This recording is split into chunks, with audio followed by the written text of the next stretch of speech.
மதுரையில் காவலர் கொலை செய்யப்பட்டதற்கு எதிர்க்கட்சித் தலைவர் எடப்பாடி பழனிசாமி கண்டனம் தெரிவித்துள்ளார்.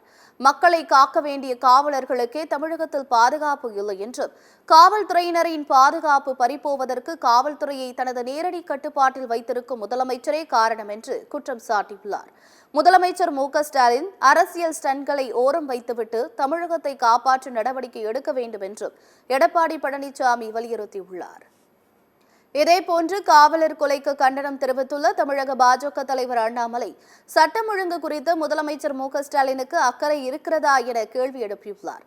காவல்துறையின் கைகள் கட்டப்பட்டுள்ளதால் போலீசாரால் தங்களையே காத்துக்கொள்ள முடியாத நிலை உள்ளதாக அவர் கண்டனம் தெரிவித்துள்ளார்.